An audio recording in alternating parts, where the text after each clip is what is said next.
오늘 말씀 제목이 상처, 사탄이 숨는 심리적 공간. 야, 제가 이거 하나님 주신 지혜로 이 제목을 하고 얼마나 감사했는지 몰라요. 여러분 기가 막힌 겁니다. 오늘 말씀의 한 문장, 이 말씀을 전체로 요약하는 건 이거거든요. 상처에 사탄이 숨어요. 여러분 이걸 아시고 상처를 좋아하지 않으시는 여러분 되시기를 축복합니다. 저는 평생 상처 사랑했거든요. 내 자랑이야, 내 상급이야. 오늘 그 말씀 함께 전하려고 합니다. 여러분 그거 아십니까? 모든 인간은 상처를 지닌 존재라는 거. 왜 인간들이 끊임없이 불안하고 두렵고 아프고 사람이 좋아졌다 싫어졌다, 일을 하고 싶다 안 하고 싶다가 또 교회 나오고 싶다 안 나오고 싶고 뭐 이런 게 다 성격 때문이다. 아니야 요즘 내가 너무 힘들어서 그래. 그런 게 아니라는 거예요. 학자들에 따르면 대다수의 성인들이요 일생 동안 심각한 사건을 경험한대요. 그게 50%에서 90%라고 하니 둘 중에 한 명, 거의 셋 중에 두 명은 다 심각한 사건 혹은 경험에 노출된다라는 거예요. 그래서 그거를 여러분 그 TV 요즘 많이 보시면 요즘 TV는 참 많이 수준이 높아져가지고 학술적 용어를 많이 쓰거든요. 그 학술적 용어가 뭐냐면 PTSD 이게 무슨 말이냐면 그 뭐 서장훈도 이야기하고 많이 얘기하는데 이게 학술 용어로 뭐냐면 외상 후 스트레스성 장애예요. 외상 후 스트레스성 장애. 외상, 겉에 난 상처, 어떤 사건이 생겨서 이게 장애를 일으킨다는 거예요. 그래서 그 사건이 어린 시절이든 20살이든 30살이든 40살이든 일생에 한 번 정도 그 사건이 한두 번 왔는데 그 사건이 다 해결된 다음에도 여전히 어떤 비슷한 일만 생기면 혹은 그런 사람만 보게 되면 머릿속에서 난리가 나는 거예요. 지금도 위험해. 그래서 그 사건이 지났음에도 불구하고 외상 후 여전히 스트레스성 장애가 뭐예요? 내가 그렇게 하고 싶지 않아도 생기는 거. 예를 들면 어린 시절에 부모님이 지겹게도 싸웠어요. 그래서 이 사람이 이제 결혼을 했어요. 새로운 가정을 꾸렸어요. 잘 살고 있어.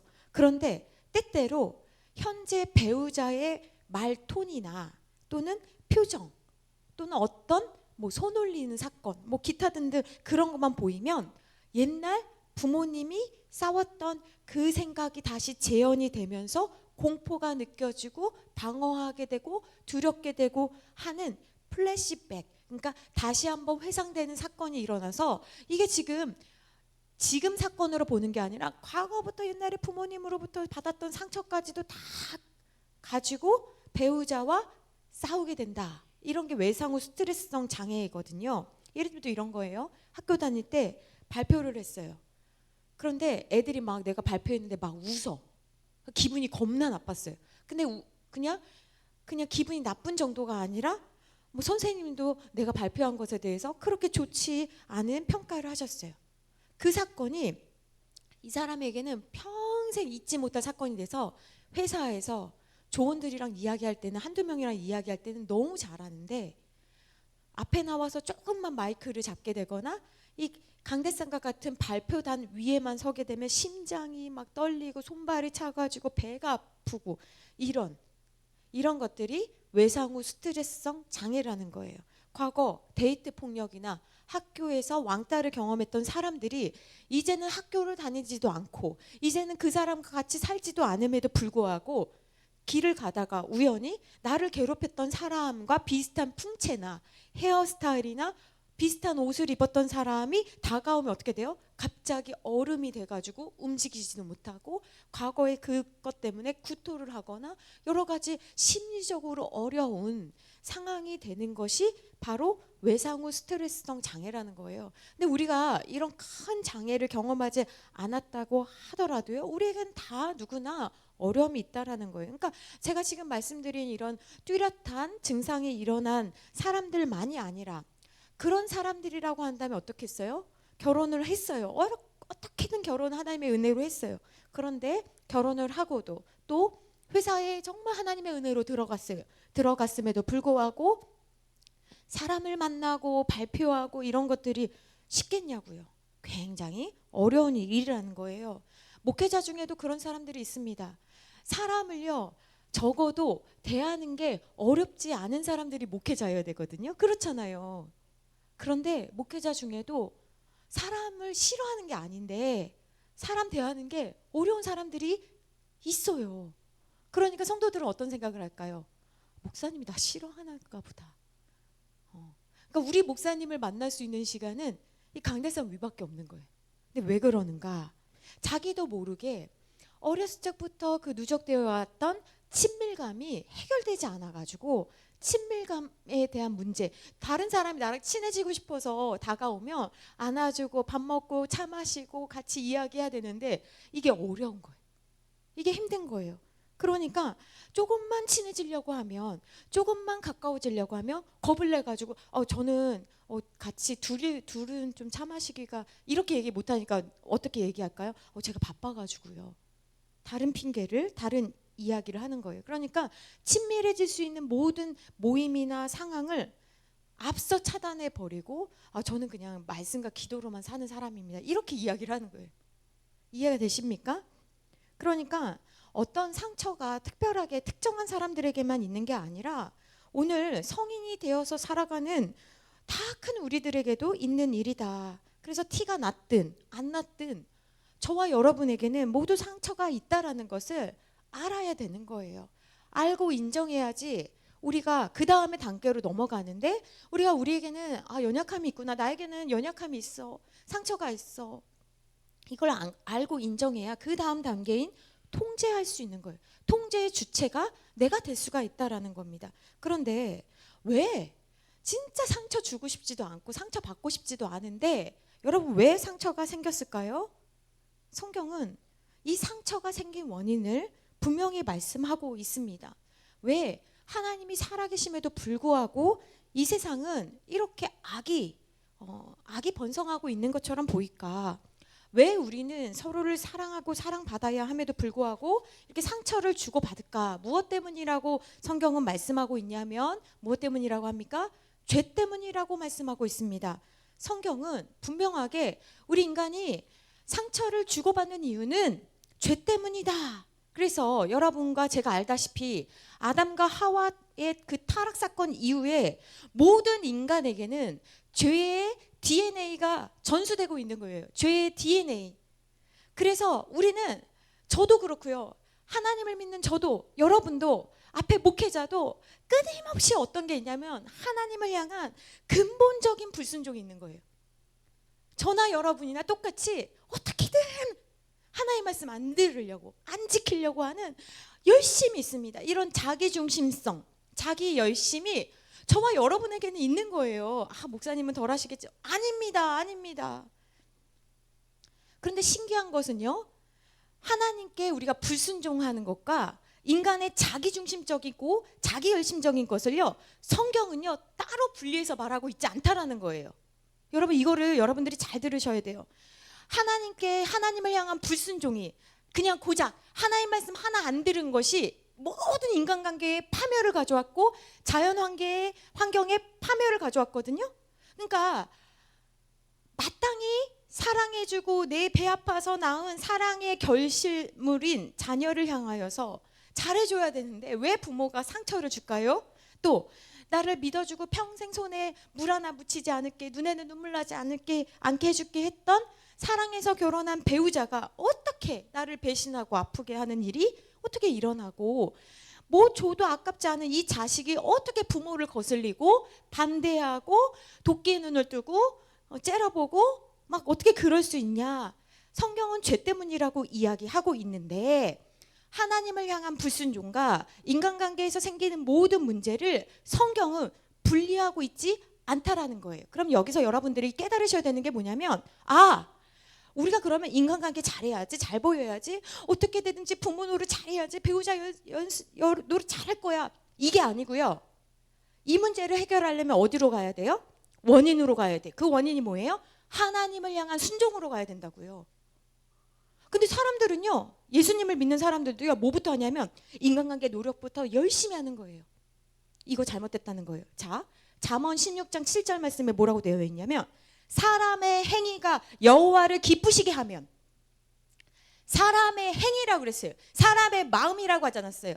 저도 그렇게 하려고 했잖아요. 하나님, 제 마음 아시죠? 안 통해, 안 통해. 사람의 행위가 여호와를 기쁘시게 하면 그 사람의 원수라도 그와 더불어 화목하게 하시느니라. 누가? 하나님이. 무슨 말이에요? 하나님을 기쁘시게 하면 원수에 대해서 내가 아무것도 안 했어. 근데 하나님께서 원수라도 그 마음을 돌이키셔서 화목하게 하신다고 하는 거예요. 이 원칙은요, 재산도 마찬가지입니다. 돈 벌려고 내가 수고하고 애쓰고 하지 않아도 돼요. 뭐부터 하면? 하나님을 내 행위가 기쁘시게 하면. 공부도 마찬가지예요. 주일날 예배 드려도 손해되지가 않아요. 왜? 하나님을 기쁘시게 하면 세상 모든 지식이 어디서부터 왔어요? 하나님으로부터 왔기 때문에 충분하다고요. 불충분한 게 아니라 충분하다라는 거예요. 여러분, 이 원리를 깨달으셔야 되는 거예요. 근데 이걸 몰라, 사람들이. 그러니까 어떻게 해요? 따로따로. 내가 이걸 잘해야지. 그리고 하나님 도와주세요. 왜 이렇게 안 되는지 모르겠어요. 이게 아니라고요. 어떻게? 하나님과 관계가 회복되면 이 모든 게 해결된다. 그런데 이렇게 죄가 들어온 다음에 하나님과 단절된 인간에게는 그러니까 뭐가 생겼습니까? 결핍이 생겼어요. 결핍이. 이 결핍이 생기니까 구멍이 생긴 거예요. 그러니까 우리는요, 집에도 구멍이 생기면 아무렇지 않은 사람도 있겠지만 구멍이 생겨 질질질 물이 새. 그러면 이제부터는 노력을 하겠죠. 물이 새니까. 이 결핍이 생기니까 인간의 모든 삶의 관계에는 모두 결핍이 생겨요. 그러니까 이걸 어떻게 해요? 메꾸려는 자기 노력이 자기 중심성을 낳는 거예요. 자기 중심성을 낳는 겁니다. 이게 이기적인 거예요. 그래서 인간은 자기밖에 모릅니다. 여러분, 부모라고 할지라도, 여러분도 부모이시고 저도 부모이지만 부모라고 할지라도 온전한 사랑을 할 수가 없습니다. 제가 아프잖아요. 부모인 내가 아프면 아무리 자식이 배고프다고 그래도요, 우리는 우리밖에 모르기 때문에 자식에게 밥을 줄 생각을 하지 못합니다. 물론 이 중에는 억지로 기어서라도 가서 밥 해주시는 분도 있으실 거예요. 그런데 괴롭고 힘들면 그 누구라고 해도 자연적으로 딱 머릿속에 나밖에 생각 못하는 거예요. 아우, 아파. 나 힘들지. 나 아무것도 안 할 거야. 자연적으로. 누가 가르친 것도 아닌데 다 이렇다는 거예요. 그나마 인간 사이에서 가장 깊은 사랑을 경험하는 관계가 연인도 아니고 부부도 아니고 부모와 자녀 사이인데도 그 부모와 자녀 사이의 그 사랑도 불완전하고 부분적일 수밖에 없다라는 거예요. 그래서 상담학이나 심리학에서는 하나님을 배제해버리기 때문에 이 모든 상처의 근원, 원인을 어디로 찾습니까? 부모에게서 찾는 거예요. 그러면요, 우리는 어떻습니까? 여기서 또 좌절을 하는 거예요. 왜 좌절합니까? 내가 내 부모 선택한 게 아니지 않습니까? 우리가 태어날 때 옵션이 많아가지고 저는 저기서요 이렇게 태어난 게 아니란 말이에요. 그러니까 우리는 심리학이나 상담학에서 내리는 처방이 불충분한 거예요. 어떤 마음만 듭니까? 어우, 역시 우리 부모님이 나한테 그렇게 하면 안 됐어 라는 마음만 올라오는 거예요. 부모라고 한다면 당신은 어른이었잖아. 그러니까 나를 사랑해 줬어야지. 완벽하지는 않더라도 나를 보호해 줬어야지.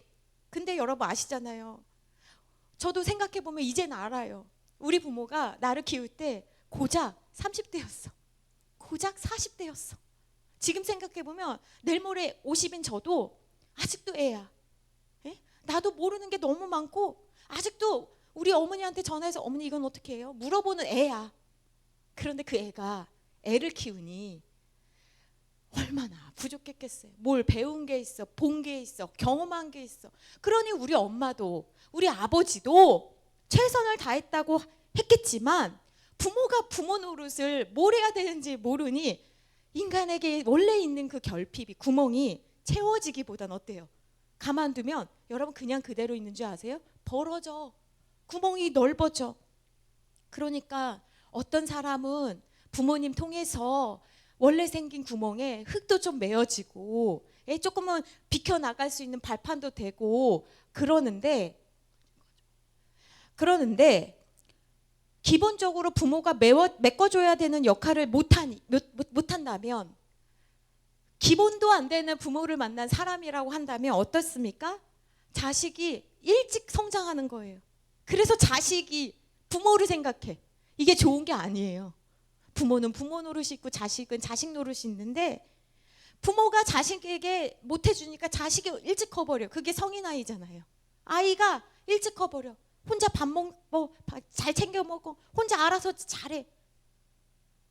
제가 어떤 목사님에게 그랬어요. 자기는 어린 시절에 일찍 독립을 했대요. 지방에서 살아서 힘들어가지고 일찍 중학교 때인가 고등학교 때 서울로 왔대요. 그러니 이 사람이, 남자가 옛날에 한국 시대에 남자가 어떻게 컸겠어요? 밥 해먹고 어떻게 하다가 그렇게 혼자 컸지 않겠어요? 제가 뭐라고 말씀드렸냐면, 질문을 했냐면, 목사님 그렇게 하시다 보니 목회하면서 어렵진 않으셨어요? 그랬더니 이분이 딱 뭐라고 하시냐면, 맞아요. 제가 제일 어려웠던 게 뭐냐면, 나는 누구랑 상의하는 걸 몰라요. 그게 제일 목회하면서 어려웠어요. 그분은요, 자기의 약점을 분명히 아시는 거예요. 주도적으로 살 수밖에 없었던 환경이잖아요. 근데 그게 나중에 사람들과 상의해야 되잖아요. 물어봐야 될 때가 있잖아요. 근데 그걸 배워본 적이 별로 없어. 부모님은 무식하고 돈이 없으니 제가요 이렇게 학교 가려고요. 그래 잘했다. 너만 믿는다. 그러니 자기 주도성은 나왔는데, 생겼는데 사람들이랑 의논하고 어떤 권위에 순종하는 거를 잘 배우지 못했다는 걸 말씀하시더라고요. 그래서 목회할 때 좀 어려웠어요. 그래서 제가 생각했어요. 아, 저분은 이제 어렵지 않겠다. 왜요? 자기의 약점을 분명히 알고 있거든요. 알고 있으면 어떻게 할까요? 또 혼자 막 결정하고 막 날 따라와라 라고 하고 싶을 때 어떨까요? 아, 그러면 안 되지. 장로님이랑 상의해야겠다. 약점을 아니까. 약점을 안다라는 건 그런 의미인 거예요. 내가 알면 어떻게 해요? 내가 또 막 내 마음대로 하고 싶어. 너무 잘해. 속도가 엄청 빨라. 근데 그렇게 하지 않고 안수 집사님들이랑 상의하고 권사님들이랑 상의하고. 그러니까 여러분, 우리에게 있는 그 구멍이 자기중심성을 낳는데, 이게요 그냥 내버려 두면요 구멍이 점점 커지면서 어떤 게 생기냐면요, 불안과 두려움을 가중시킵니다. 그러니까 불안해. 이 구멍이 내가 볼 때 저 사람보다 내가 구멍이 더 큰 것 같아. 그러면 어떻습니까? 어떻게든 메워보려고 더 애쓰는 거예요. 그래서 자수성가한 사람들이 예수님 믿기가 진짜 어렵습니다. 겉으로 볼 때는 멀쩡하고요, 혼자 잘하는 것 같아 보이는데 그 혼자 잘하기 때문에 예수님 믿는 게 어려운 거예요. 여러분, 그걸 아시겠습니까? 아, 이거 되게 귀한 건데 잘 아셔야 되는데. 그러니까 부모가 줘야 할 사랑과 보호가 없었으니까 그 몫이 없었던 사람은 더 악착같이 자기 몫을 확보하려고 하는 이기적인 노력을 기울일 수밖에 없다는 거예요. 또 그렇게 큰 사람은 자식에게 내가 어떤 부모가 되어 주어야 하는지를 모르니까 좋은 부모가 될 수 있어요, 없어요? 없어요. 나에게 부모 그림이 없어. 그러니 맨날 하는 얘기가 뭐예요? 야, 내가 너한테 얼마나 잘해줬는데, 내가 너였다면 말이야, 내가 우리 부모가 나처럼 학교 보내줬으면 있잖아, 야, 학원비 보내줬으면 나는 서울대 갔어. 서울대 못 가셨습니다. 근데 맨날 그러죠. 서울대 갔어. 못 가셨다라니까요. 그러니 이런 상태에서 부부 관계도 서로 신뢰하고 사랑해주고 사랑받고 이런 좋은 부부 관계가 될 수 있을까? 어렵다라는 거예요. 어렵다라는 거예요. 이게 비극입니다. 내가 이 구멍을 메우려고 열심히 살았는데, 그러니까 우리는 늘 주님 앞에 이거밖에 없잖아요. 열심히 했습니다, 주님. 그게 죄래요, 주님이. 충격인 거 아닙니까? 이거 굉장히 충격이에요. 주님, 저는요 진짜 먹고 살 게 없어 열심히 했으면서 살았습니다. 근데 주님이 우리에게 그게 죄야. 그러면 우리 마음이 또 어떻습니까? 억울함이 올라오는 거예요. 그러면 나는 굶어 죽습니까? 그러니까 우리 안에는 상처를 극복하고 싶은 마음이 있는데 그거를 채울 능력이 없다라는 걸 우리가 알아야 되거든요. 근데 내가 할 수 있을 것 같아. 왜? 내가 이렇게 해가지고 회사 들어갔거든. 내가 이렇게 해서 직장만 했거든. 내가 이렇게 해가지고 했거든. 그러니까 늘 하는 게 뭐예요? 기복신앙처럼 문제가 있을 때만 와서 기도해. 그래서 우리의 이 빈집 같은 마음에 사탄은 이렇게 속삭입니다. 상처는 네 권리야. 그렇게 해도 돼. 너 지금까지 잘 살아왔어. 그래서 오늘 우리가 함께 읽은 에베소서 4장 27절에서는 이걸 뭐라고 표현하냐면, 마귀에게 준 틈이라고 하고 있습니다. 마귀에게 준 틈. 여러분, 상처가요, 마귀에게 틈을 만들어요. 이 틈은 영어로 장소라고도 하고 기회라고도 할 수 있어요. 그래서 제가 여러분에게 프린트물 드렸죠. 장소로 보면 마귀에게 틈을 주지 말라. 왜? 장소로 하면 마귀에게 설 수 있는 근거가 되기 때문에.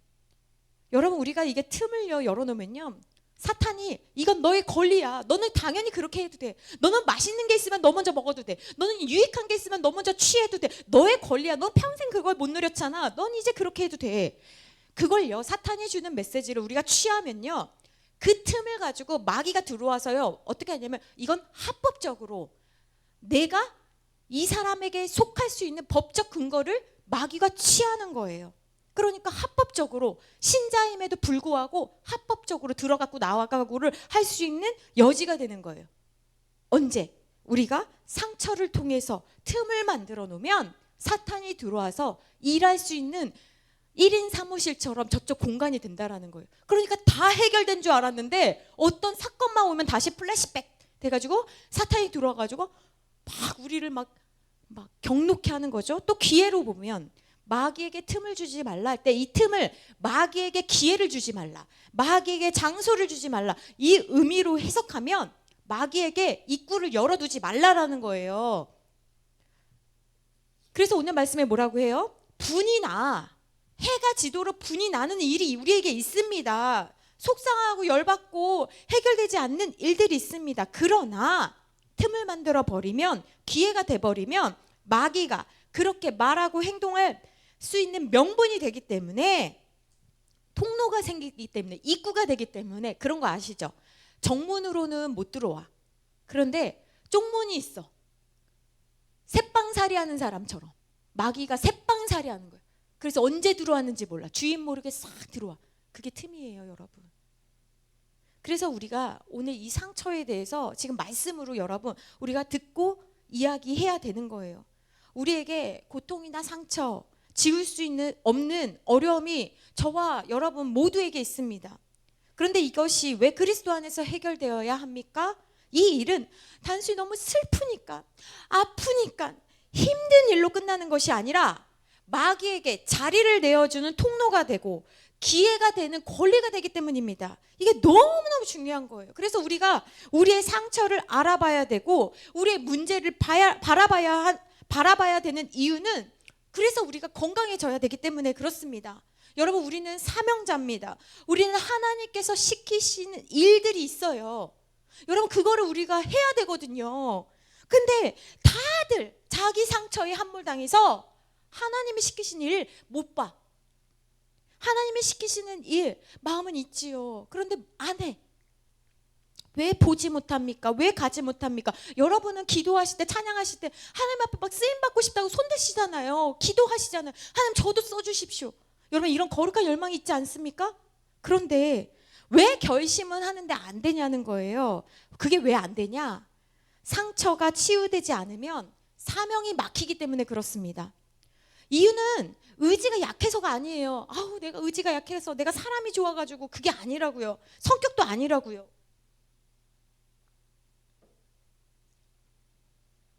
상처는 보이지 않는 곳에서 우리의 발목을 묶는 밧줄입니다.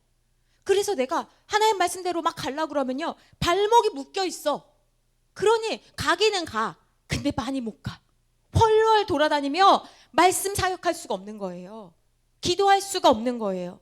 발목이 묶여 있으면 앞으로 나아갈 수가 없습니다. 상처는 우리의 의지를 막는 것이 아니라 우리의 능력을 막는 거예요. 능력을. 그래서 은혜를 받고 결심을 해도 이 오래된 두려움, 안 돼요. 이건 안 돼요. 이건 어려워요. 불신, 자기 혐오. 네가 맨날 그렇지. 네가 결심하고 똑바로 못하잖아. 너나 잘해. 이런 자기 혐오가 팔목을 묶습니다.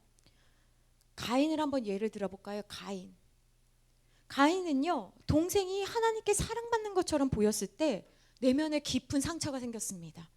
그때 하나님께서 경고하셨잖아요. 우리 너무너무 이 말씀 자주 다뤘죠. 죄가 네 문 앞에 엎드려 있대요. 죄가 문 앞에 엎드려 있대.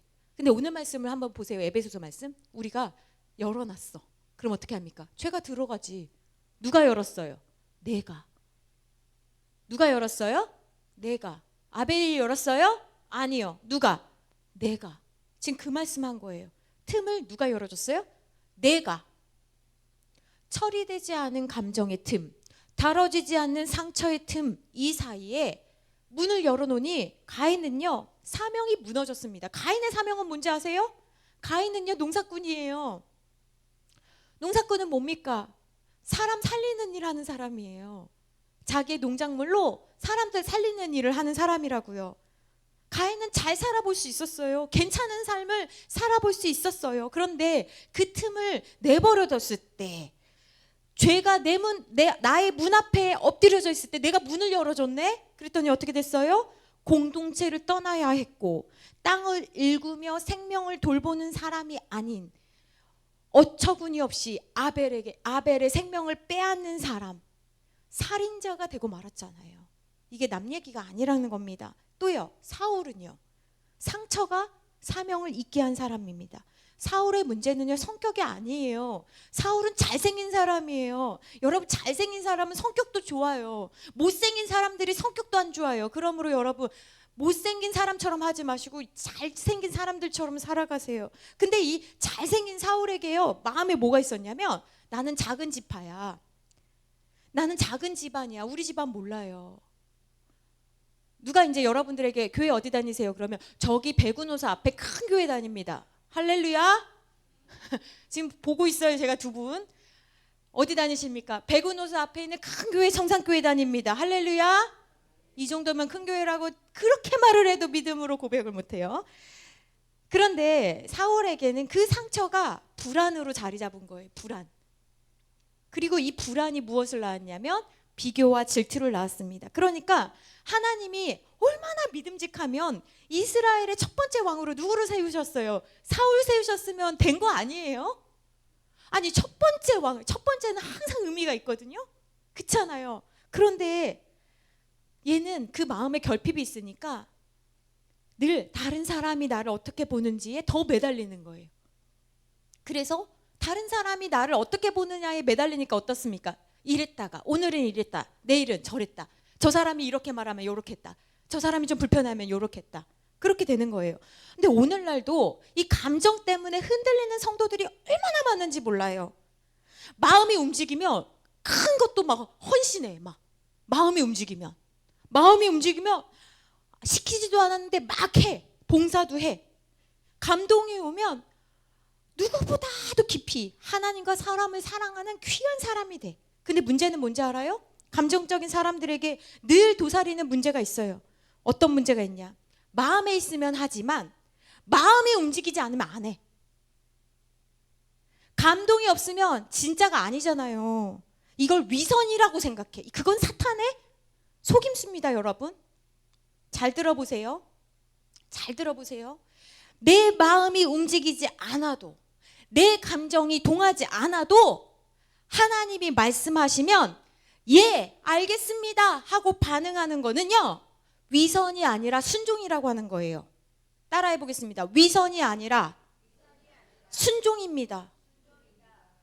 그래서 우리는 이렇게 고백할 수 있어야 돼요. 나는 감정을 무시하지는 않지만 감정을 기준으로 신앙생활 하지 않겠습니다. 때때로 나는 상처받아도, 흔들려도, 가라앉을 때여도, 엎드려질 때에도 예배의 자리를 떠나지 않겠습니다. 이런 고백이 부르심 중심의 신앙을 하는 사람들의 고백이거든요. 반면 감정이 내 삶의 주인이야. 하나님보다 감정이 더 높아. 그런 사람들은 어때요? 상황에 맨날 끌려다녀. 그리고 나의 상처에 흔들리고, 그러다 보니 어때요? 사람 때문에 교회 못 온대. 아니, 교회는 누구 때문에 다니는 겁니까?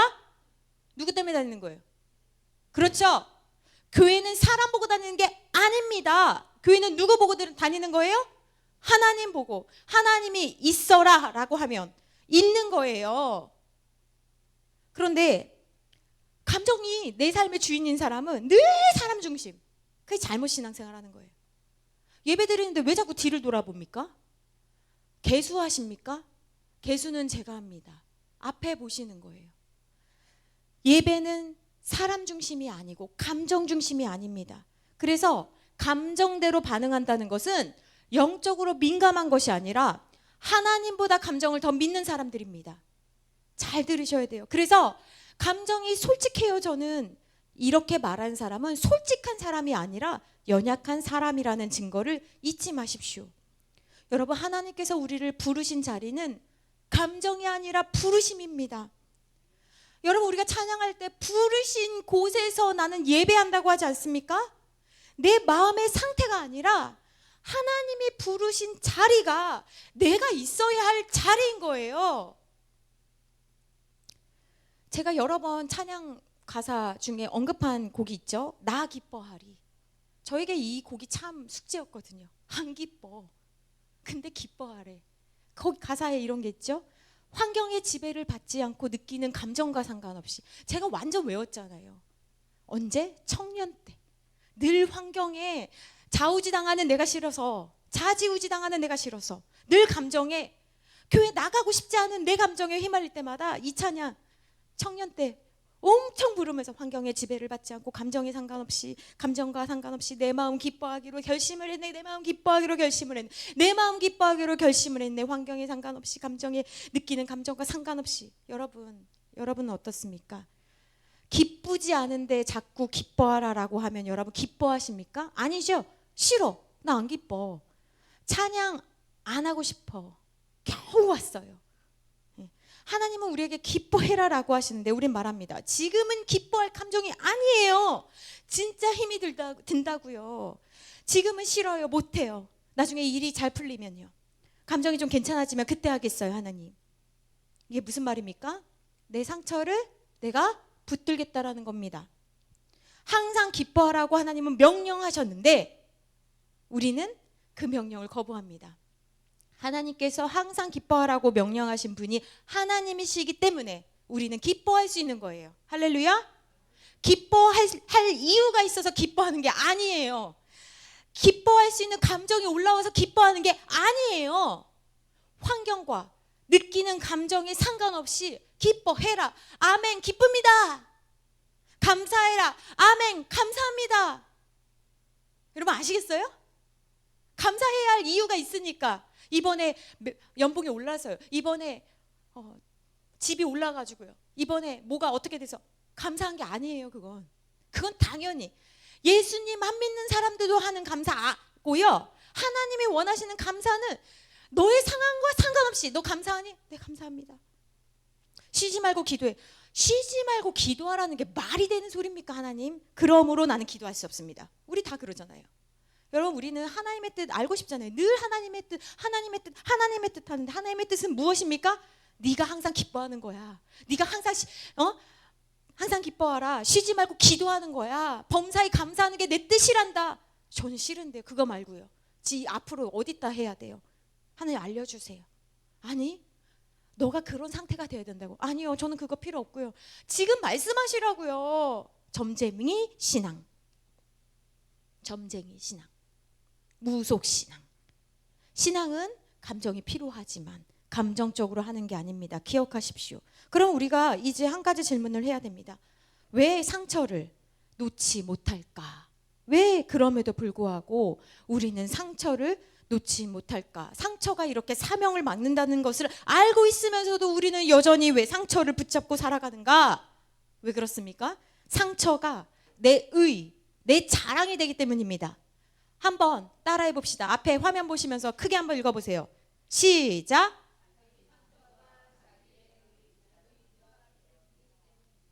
여러분 이것을 해석하실 수 있으십니까? 사람이 상처를 붙잡는 이유는 단순한 감정 때문이 아닙니다. 심리학자 스카펫이라는 사람은 인간이 가장 두려워하는 것이 새로운 진실이라고 했어요. 무엇? 새로운 진실이 가장 두렵대요. 왜? 새로운 진실이 오면 내가 바뀌어야 되거든요.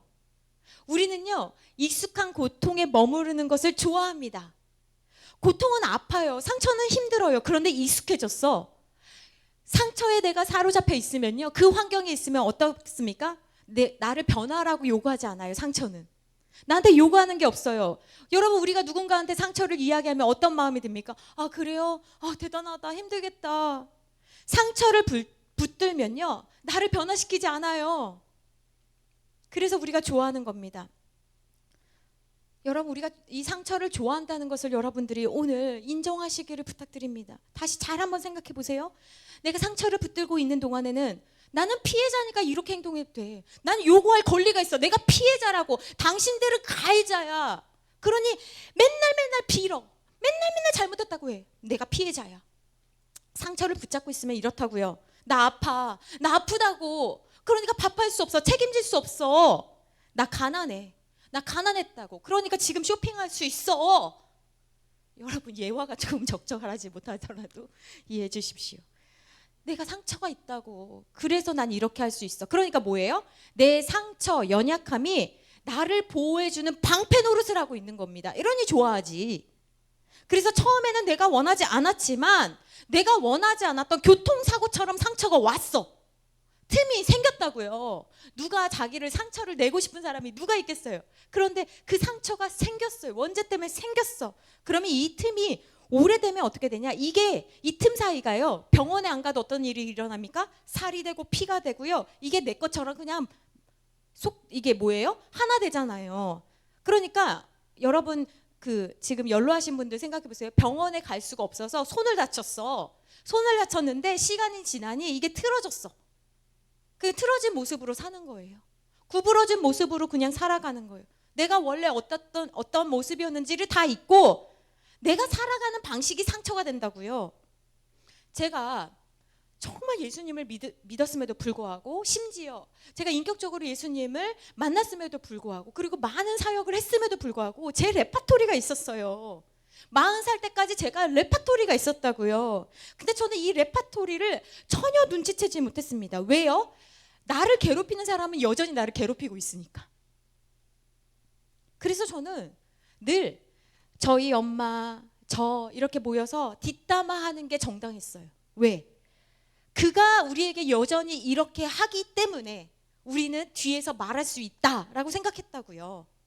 그러니 나는 항상 나의 완벽한 구원은 저 사람이 천국에 가거나 저분이 회개할 때 이루어진다라고 생각했어요. 그런데 어느 날 주님은 저에게 이렇게 말씀하셨어요. 네가 피해자냐? 주님이 저한테 말씀하셨어요. 네가 피해자냐? 저는 신이 났죠. 이제야 비로소 할 말이 많아졌다. 내가 왜 피해자인지를 저는 충분히 설명할 수 있습니다. 저는 어린 시절부터 제가 지금도 누가 갑자기 오면 깜짝깜짝 놀라는 거. 지금도 저는 이렇게 전화 받는 거 되게 어려워하는 거. 저는 지금도 걱정이 너무나 많은 거. 저는 지금도 불안이 너무나 많은 거. 저는 지금도 큰 목소리를 싫어하는 거. 저는 지금도 누가 손 올리는 거 싫어하는 거. 저는 저의 상황과 저의 그것을 설명하기에 충분했다고요. 저는 지금도 배가 맨날 아픈 거. 저는 지금도 몸이 여러 가지가 아픈 게 왜 그런지에 대해서 충분히 설명할 수 있는 이유가 있었어요. 그런데 제가 주님 앞에 충분히 설명했거든요. 아시잖아요, 주님. 매일매일이에요. 매일매일 저는 지옥을 살았잖아요. 그래서 저는 자해도 하기도 했고 죽으려고 해도 중학교 때 했잖아요. 너무 힘들어서 내가 이거를 20대, 30대 계속 결혼? 아니, 나의 소원은 그냥 하루라도 마음 편히 자면 좋겠다가 내 소원이었는데 그래서 그렇게 주님 앞에 주님 머리통이래네. 머리를 부모가 발로 차본 적 있어요? 자고 있는 아이를 내가 좋아하는 장난감을 내 앞에서 내 머리를 친 적 있어요? 내가 아무도 잘못하지도 않았는데. 술심부름 한 적 있어요? 내가 아무 잘못하지 않았는데. 그런데 주님은 뭐라고 하시냐? 네가 피해자가 아니라는 거예요. 내가 이렇게 맞고 살았는데 욕을 먹고 지금도 내가 너무나 겁이 나는데 그러면 생각해야 돼요.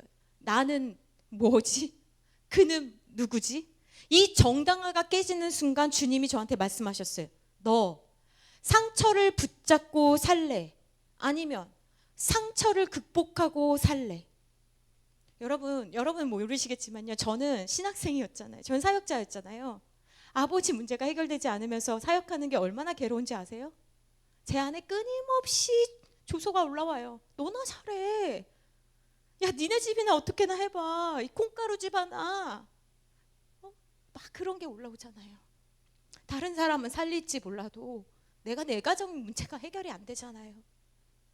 그러니 나는 늘 우리 집에 완성된 퍼즐은 저 사람이 가지고 있어. 저 사람이 제발 예수님 믿으면, 저 사람이 제발 나한테 한 번만 미안하다고 하면 얼마나 좋을까.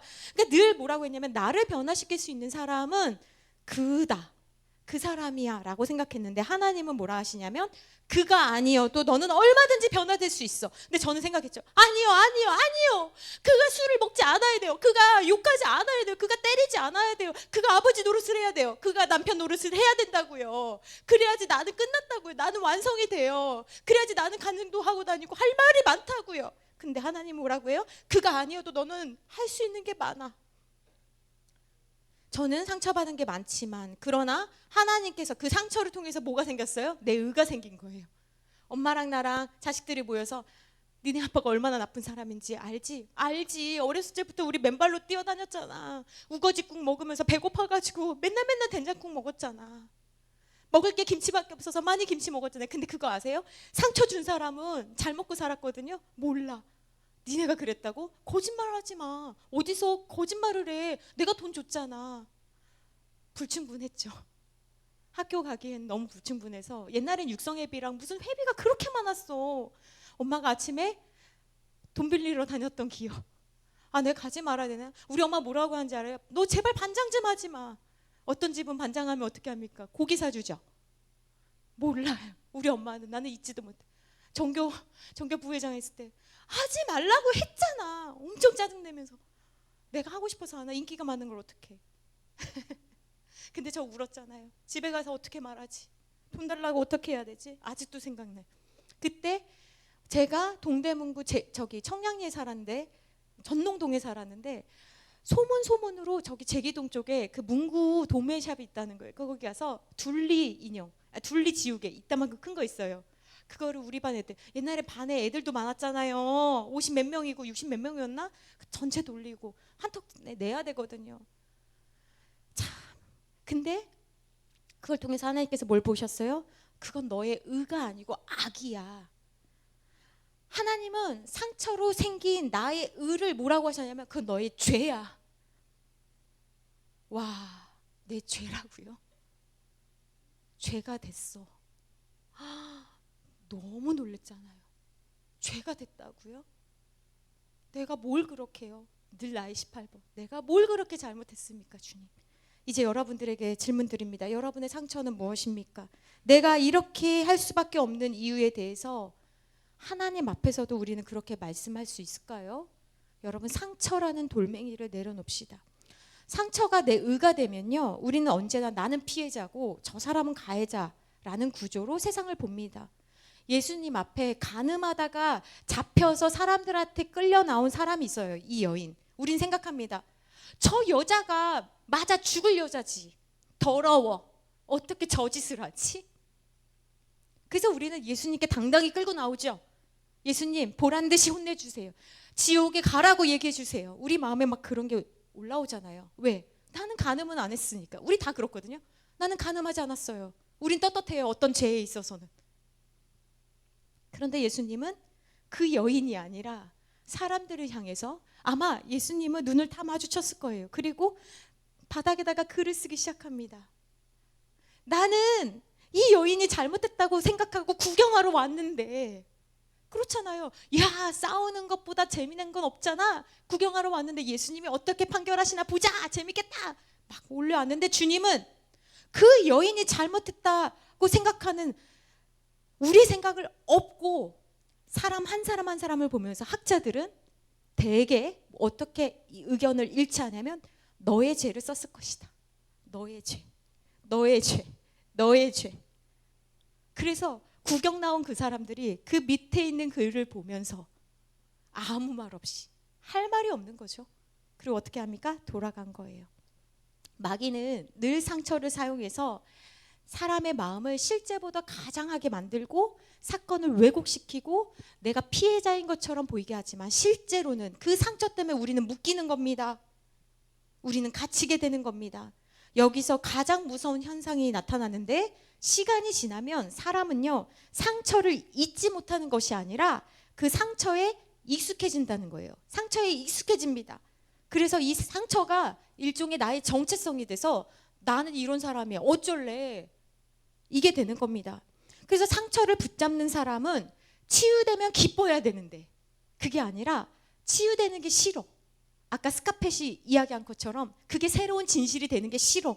그러니까 지금까지 나를 지켜주고 내가 할 얘기가 있었던 나의 상처, 나의 핑계, 나의 논리, 이 방어막을 잃지 않으려고 애쓰는 겁니다.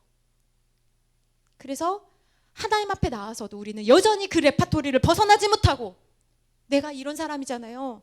주님 애를 낳아주셨으면 주님도 아실 거 아니에요.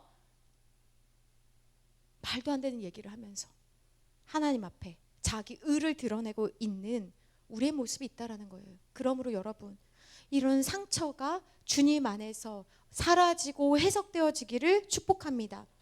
왜 우리가 또 상처를 붙잡냐면 투사하는 마음 때문입니다. 투사. 상처가 자기 의가 되고 자랑이 되고 방패가 되기 시작하면 그 다음 단계로 반드시 나타나는 현상이 있는데 그것이 투사입니다. 투사. 투사가요, 한자어로 여기 어른들 계셔서 어떤 단어냐면 던질 투, 쏠사, 쏜다는 거예요. 쏘다 사. 그래서 던지고 쏜다라는 건데요, 내 안에 있는 것을 밖으로 꺼내서 던져서 다른 사람에게 씌우는 게 투사예요.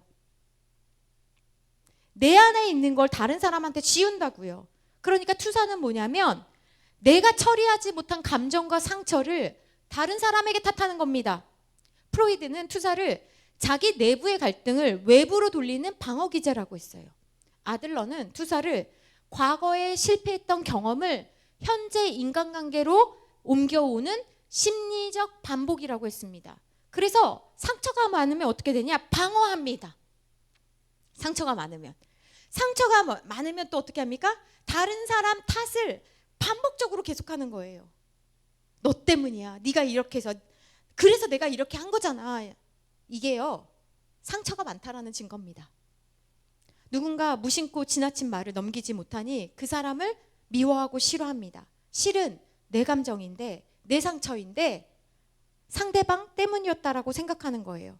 아까 제가 사울왕을 언급했으니까 이 사울왕은요, 심리적 투사를 굉장히 하는데요, 사울은 왕으로 기름 부음 받은 왕임에도 불구하고 여전히 자기 안에 나는 작은 지파다, 나는 작은 집안이다, 이게 있으니까 이 상처가요, 생각해 보세요. 왕이 됐는데도 해결되지 못했어요.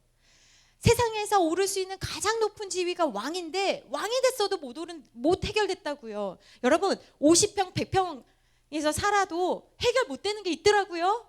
박박사가 돼도요, 하버드 그 좋은 데 나와도요, 상처 여전히 붙잡고 사는 사람 있더라고요.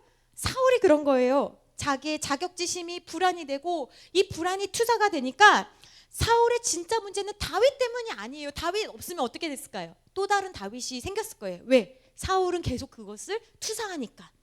그러니까 다윗을 통해서 어머, 내가 이렇게 샘을 잘 부리는 사람이었네.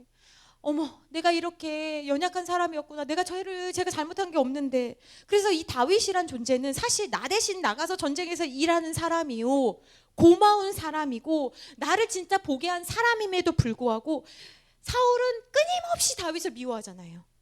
왜? 다윗을 통해서 나를 본 게 아니라 다윗 때문에 내 낮은 자존감이 자꾸 건드려지니까. 그래서 다윗은 성공하고 충성한 사람이었는데 사울은 그 일을 통해서 어떻게 합니까? 늘 제가 저러다가 이제 오를 곳은 왕밖에 없는데 왕의 자리를 제가 가지려고 하는 게 아닐까? 쓸데없이 자기 초라함을 붙들고. 그러니 여러분, 사울은 평생 한 일이 뭐밖에 없어요? 다윗만 잡으러 다닌 거예요. 여러분, 이게 맞습니까? 여러분 생각은 어떻습니까? 내가 이렇게 한 게 다른 사람 때문이라고 하는 게 맞습니까? 진짜 맞습니까? 그래서 투사는 굉장히 위험한 거예요. 자기가 비정상의 상태인데 정상인 것처럼 보이게 만들기 때문에 그렇습니다. 그래서 투사가 일어나면 상처가 사건을 해석하고 상처로 사람을 해석합니다. 상처로 사람을 해석하는 거예요. 그래서 어떤 사람이 그냥 지나가도 어머, 저 사람은 일부러 나를 무시하고 인사 안 했어. 저 표정 봤어? 무슨 표정? 저 표정은 나를 싫어한다는 신호야. 전에도 그랬잖아. 이번에도 똑같아. 나는 맨날 이렇게 당한다니까. 나만 힘들어. 이런 목소리들은 진리가 아니라 상처 위에 투사가 일어나면 이 거짓을 진짜로 받아들입니다. 그래서 투사는 단순한 심리 현상이 아니라 영적으로 매우 위험한 상태가 됩니다.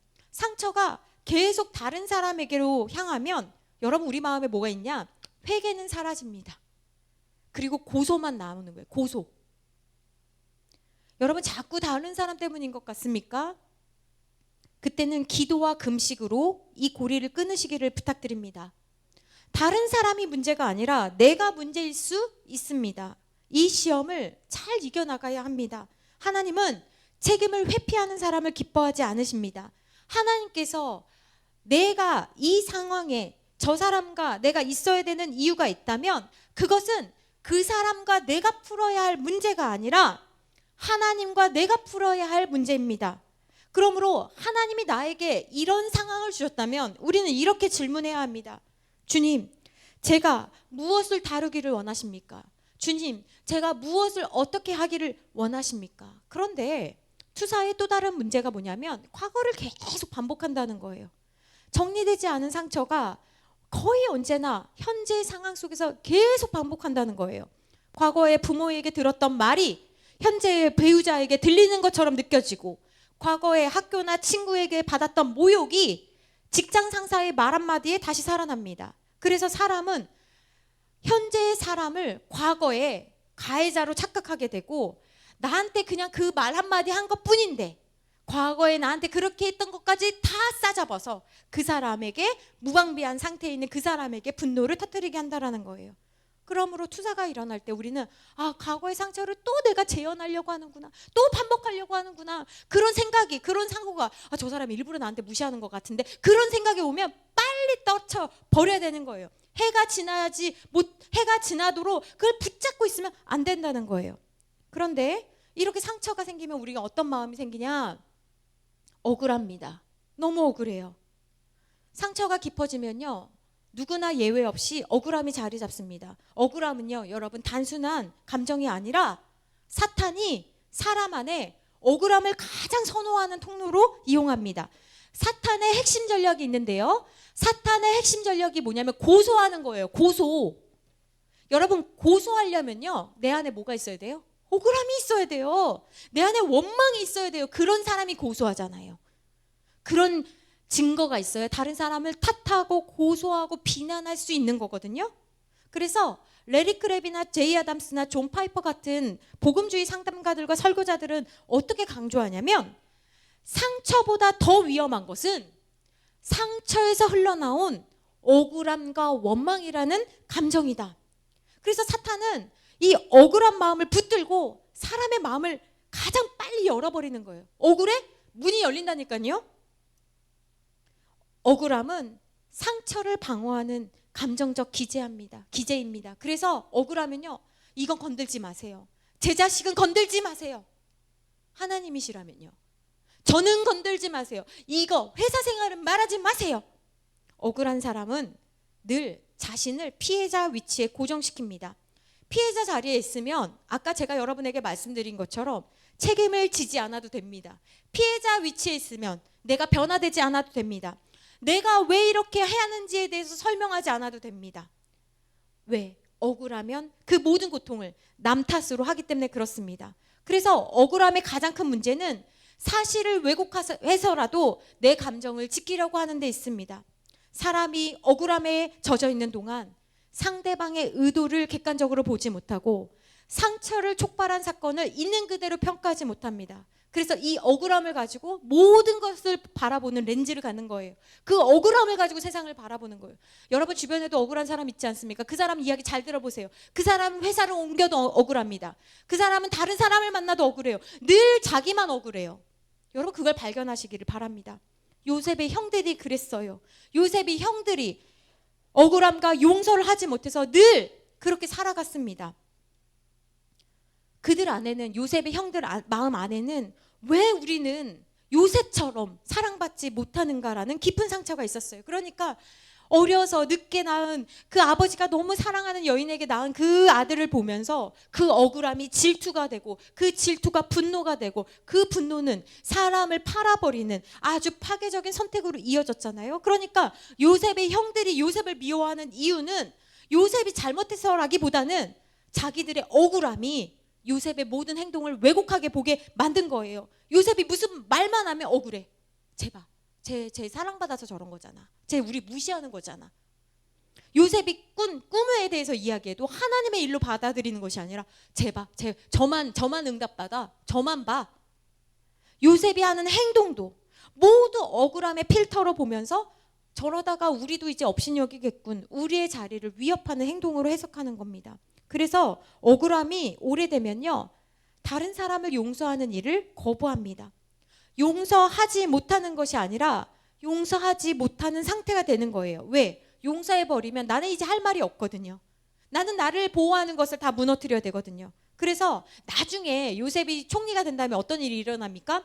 아버지가 죽기 전에 겁이 나는 거예요. 요셉의 형들이 자기가 한 일들을 아니까. 그러니까 뭐라고 합니까? 여기서 또 거짓말하죠. 아버지가 그러는데 아버지가 죽은 다음에도 요셉의 형들이 우리가 한 것에 대해서 보복하지 말라고 아버지가 말씀하셨어. 거짓말도 하잖아요. 걱정이 되니까. 그러니까 이 억울한 사람은요. 아무리 좋은 기회가 와도 하나님의 은혜가 아무리 부어져도요. 새로운 사명이 열려도요. 감정 때문에 앞으로 나아가지 못합니다. 스카펫은 이걸 뭐라고 말했냐면 악의 자기 보존이라고 했어요. 옆에다 쓰세요. 악의 자기 보존. 자기를 보존한대요. 뭘로? 악으로. 상처를 붙잡는 사람은 그 상처를 통해 자기를 이해하고 세상을 설명해 왔기 때문에 용서가 일어나면 그 설명 구조가 흔들립니다. 그래서 용서하지 않고 싶고 그것을 붙잡는 겁니다. 나는 용서하지 못해요. 용서할 수가 없어요. 그러나 사실은 용서하지 못하는 것이 아니라 용서하지 않기로 마음을 굳힌 상태인 겁니다. 한 가지만 더 붙잡도록 하겠습니다. 왜 상처를 붙잡느냐? 하나님보다 자기 해석을 더 신뢰하기 때문입니다. 여러분, 상처가 사람의 내면에서 충분한 시간을 지나면 상처는 단순한 감정이 아니라 해석이 된다고 했습니다. 사람은 누구나 어떤 사건이나 이벤트를 해석하며 살아가는데 그 해석의 자리에 하나님이 아닌 자기 감정을 놓고 자기 경험을 놓고 자기 상처를 넣습니다. 그 상처가 딱 들어가면 하나님의 말씀은 보이지 않습니다. 그래서 성경은 뭐라고 말씀하시냐면 이것을 스스로 옳게 여기는 길이라고 말씀하셨습니다. 잠언 14장 12절 말씀에 스스로 옳게 여기는 길이래요. 상처를 받으면 그 상처받은 나의 해석이 하나님보다 앞섭니다. 내 마음속에서 상처가 하나님의 말씀보다 더 큰 권위가 되는 거예요. 여러분 한번 생각해 봅시다. 우리가 상처받았을 때 우리는 객관적입니까? 그렇지가 않아요, 여러분. 인간이 마음의 문제를 회피할 때 가장 먼저 하는 행동이 뭐냐면 해석을 나에게 유리하게 재조정하는 일입니다. 내 상처가 옳다고 믿고 싶어 하고 내 감정이 진리라고 확신하고 싶기 때문에 그래서 이 상처가 기준이 되어버립니다. 말씀이 들릴 때도 말씀이 내 감정을 내가 상처받았으니까 나를 위로해 주는 방식으로만 들리면 좋겠고 찬양도 하나님을 높이기보다는 내가 듣고 싶은 찬양을 우선적으로 듣습니다. 요셉의 형들이 그랬잖아요. 요셉의 형들은 아버지로부터 돌봄을 못 받았습니까? 아니에요. 큰 사람은 큰 사람의 역할을 부여받아요. 그런데 여전히 소년이 그 요셉을 보면서 나도 저렇게 하고 싶은데 그러니까 형들은 아버지의 사랑을 객관적 사실로 보지 못했습니다. 그래서 성경은 이렇게 말합니다. 그의 형들이 그를 미워하여 편안하게 말할 수 없었더라. 여기서 미워하다라는 것은 단순한 감정이 아닙니다. 해석이 왜곡됐다라는 거예요. 요셉은 잘못하지 않았습니다. 그러나 형들의 해석은 말씀의 기준이 아니라 상처의 기준에서 나와서 그에 대해서 미워하고 편안하게 말하지 않는 거예요. 형들은 요셉이 무고하게 잡혀가서 끌려간 거를 보지 못하고 내가 상처를 얼마나 많이 받았는데 그동안, 그러니 저 생사람을, 저 어린애를 다른 사람한테 팔아버려도 뭐 괜찮지. 요셉이 살려줘, 형들 내가 안 그렇게 잘못했어, 형 나 너무 무서워, 형 나 배고파, 형 한 번만 내가 이제 안 까불게, 그런 말보다도 자기의 그 억울한 감정이 더 크니까 요셉의 그 외침을, 살려달라는 그 말을 못 들은 척한 거잖아요. 그래서 상처로 만들어진 해석은 하나님의 말씀보다 더 큰 기준이 됩니다. 엘리야도 그랬어요. 대단한 선지자 엘리야도 갈멜산 전투 끝나고 광야에서 뭐라고 했냐면, 하나님 이세벨이 나 잡으러 온다고 합니다. 그러면서 뭐라고 합니까? 나만 남았어요. 하나님의 사람은 나밖에 없다고요. 왜 이 큰 일을 나한테만 주시는 거예요? 그때 하나님이 뭐라고 하십니까? 아니다. 바알에게 무릎 꿇지 아니한 7,000명이 있다. 엘리야는 자기 상처에 갇혀서 자기 해석에 갇혔기 때문에 하나님 말씀이 안 들리는 거예요. 여러분, 상처받으면 우리 어떻습니까? 그 상처에 주목해서요 다 큰 소리로 말해요. 여러분, 상처받은 사람이 와서 목사님 제가 이런 있었던 거, 이렇게 말씀하시는 분 봤습니까? 다 큰 소리로 말해요. 왜 나한테? 자녀가 상처받으면 어떻게 합니까? 부모한테 소리 지릅니다. 배우자끼리 상처받으면 어떻습니까? 소리 크게 지릅니다. 그래서일까요? 엘리야가 하나님 앞에, 하나님 나만 남았잖아요 막 할 때 하나님께서 뭐 어떻게 말씀하시냐면 세미한 음성으로 말씀하십니다. 세미한 음성이 뭐예요? 작은 음성. 작으면 해석의 중심을 다시 하나님께로 돌리라는 음성인 거예요. 하나님보다 자기 경험과 감정의 해석을 더 신뢰하면 이렇게 대단한 선지자도 사명을 멈출 수 있습니다.